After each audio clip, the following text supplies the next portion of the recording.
प्यारे भाइयों बहनों, संत निरंकारी मिशन की शुरुआत सदगुरु बाबा बूटा सिंह जी महाराज से मानी जाती है। सदगुरु बाबा बूटा सिंह जी महाराज जिन्होंने ब्रह्म ज्ञान को जन सामान्य तक पहुंचाया और उनके बाद बाबा अवतार सिंह जी, बाबा गुरबचन सिंह जी महाराज, सदगुरु बाबा हरदेव सिंह जी महाराज, सदगुरु माता सविंदर हरदेव जी महाराज और आज सदगुरु माता सुदीक्षा जी महाराज के रूप में ब्रह्म ज्ञान का ये वृक्ष जो सदगुरु बाबा बूटा सिंह जी ने लगाया था, आज विश्व के कोने कोने में फैला हुआ है। सदगुरु बाबा बूटा सिंह जी महाराज ने इसे सींचा, इसे देखा भाला और इसे जन सामान्य तक पहुंचाने का प्रयास किया और वो प्रयास आज आप देख ही रहे हैं कि सारे विश्व में किस तरह से फलीभूत हो रहा है। और वह महान शख्सियत, वह महान पुरुष, वह महात्मा जिनके पास ये ब्रह्म ज्ञान की दौलत थी और जिन्होंने इस ज्ञान की दौलत को खर्च करने में बहुत संकोच किया, आज उनकी कोई फोटो कहीं पर उपलब्ध नहीं है और जिनका नाम था भाई काहन सिंह जी, जिन्होंने जब एक जिज्ञासु को देखा, जब एक प्यास से तड़पते हुए मनुष्य को देखा और ये देखा कि उस प्यास से तड़पते हुए मनुष्य के अंदर जिज्ञासा है, तड़प है, याद है परमात्मा की, इच्छा है परमात्मा को प्राप्त करने की, जो ब्रह्म ज्ञान प्राप्त करने के लिए बेचैन है, फिर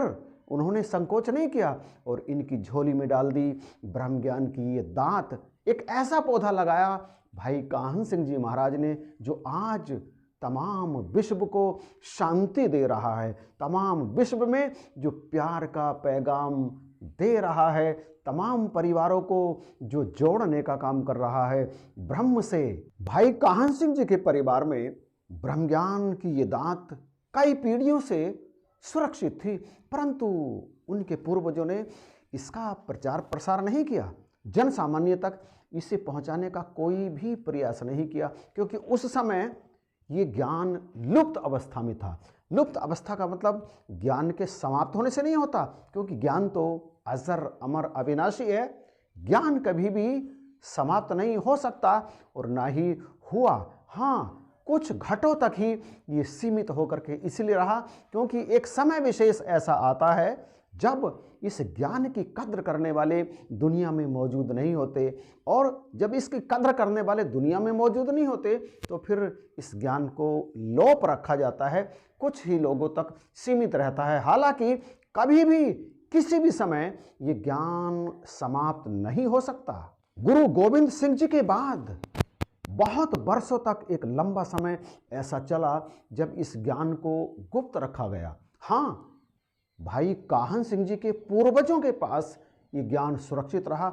एक पीढ़ी, दूसरी पीढ़ी, तीसरी पीढ़ी, एक पीढ़ी से बाद की पीढ़ियों तक ये ज्ञान ट्रांसफ़र होता रहा, ज्ञान आता रहा, परंतु उनमें से किसी ने भी इस ज्ञान को जन सामान्य तक पहुंचाने का कोई प्रयास नहीं किया। जैसा कि पहले बताया, क्योंकि उस समय दौर ही बहुत नाजुक था, इस ज्ञान की कद्र उस समय नहीं हो सकती थी, इसलिए इस ज्ञान को गुप्त रखा गया। हालांकि भाई काहन सिंह जी के परिवार में उनके कुछ पूर्वजों ने जैसे ही इस ज्ञान का प्रचार करने का प्रयास किया गया, समाज में उनका घोर विरोध हुआ, उन पर अत्याचार होने लगे और उन्हीं के समाज ने उनसे रोटी बेटी का संबंध ही समाप्त कर लिया और फिर बाद की पीढ़ियों ने इस ज्ञान को अपने पास सुरक्षित रख लिया, लोगों को उपलब्ध नहीं कराया, क्योंकि वो समझ गए थे कि अभी इस ज्ञान को जन सामान्य के सामने प्रकट करने का समय नहीं आया है, ये दौर बहुत नाजुक है। और इस तरह से ये ज्ञान पीढ़ी दर पीढ़ी आगे बढ़ता रहा। फिर जब भाई काहन सिंह जी के पास ये धरोहर आई तो उनके अंदर भी वही भावना आई कि इस ज्ञान का प्रयास किया जाए, परंतु उन्होंने अपने पुरखों के बारे में अच्छी तरह से जान लिया था कि इस ज्ञान को प्रकट करने पर उनके साथ कैसा व्यवहार हुआ, तो उन्होंने इसे प्रकट नहीं किया। परंतु कहीं ना कहीं जब किसी के पास कोई अनमोल चीज़ होती है तो वह उसे समाज को या तो दिखाना चाहता है या देना चाहता है, परंतु ब्रह्म ज्ञान जैसी ये दुर्लभ चीज़ जब भाई काहन सिंह जी के पास आई तो उनके मन में ये बात आई कि इस ज्ञान का प्रचार प्रसार किया जाए, परंतु वे ये जानते थे कि यदि ऐसा किया गया तो फिर उनका भी घोर विरोध होगा और उनके साथ भी वही सलूक होगा जो उनके उन पुरखों के साथ हुआ था जिन्होंने इस ज्ञान का प्रचार करने का प्रयास किया। लेकिन कहीं ना कहीं अंदर से ये भावना थी कि कोई जिज्ञासु मिले, कोई इस ज्ञान की कदर करने वाला मिले तो ये ज्ञान उसे दे दिया जाए। और फिर भाई काहन सिंह जी को मिल गए बाबा बूटा सिंह जी। बात सन 1913 की है। रावलपिंडी के एक गुरुद्वारे में हमेशा की तरह सत्संग चल रहा था। श्रद्धालु भक्त बड़ी संख्या में वहाँ मौजूद थे। पूरा वातावरण भक्ति में था और उसमें एक बहुत ही मधुर स्वर में एक गीत गूंज रहा था, मोहन घर आवो। गीत गूंज रहा था, लोग झूम झूम कर रस का आनंद ले रहे थे। और फिर गीत समाप्त हो गया। लोग भक्त अपने अपने घरों को जाने लगे। भक्तों की इन्हीं भीड़ में मौजूद थे भाई काहन सिंह जी, और वो भी बड़े गौर से गीत सुन रहे थे। और गीत जो गा रहे थे ना, वो थे बूटा सिंह जी। सबके जाने के बाद भाई काहन सिंह जी उनके पास पहुँचे और जाकर कहने लगे, भाई आपके घर मोहन आते भी हैं या यूं ही लोगों की वाहवाही ले रहे हो? ऐसा कहकर के वे वहाँ रुके नहीं और गुरुद्वारे से बाहर निकल गए। प्यारे भाइयों बहनों, यहाँ से अगला पूरा घटनाक्रम शायद आप जरूर जानते होंगे।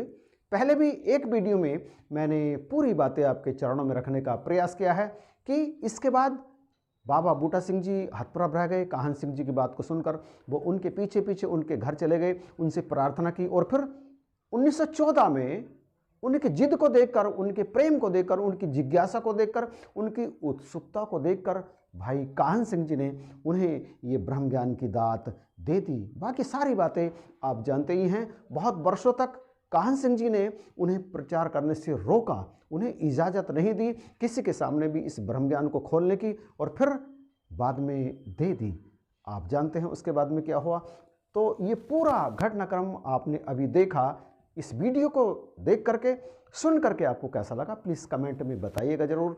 और चैनल यदि अभी तक आपने सब्सक्राइब नहीं किया है तो चैनल सब्सक्राइब करके बेल आइकन को प्रेस कर दीजिएगा। इस वीडियो को शेयर करना बिल्कुल भी मत भूलना। तमाम निरंकारियों तक इस वीडियो को पहुंचा दीजिए शेयर करके। इन्हीं शब्दों के साथ आपसे इजाज़त चाहूँगा। आप सभी को जय हिंद, नमस्कार और प्यार भरी धन निरंकार।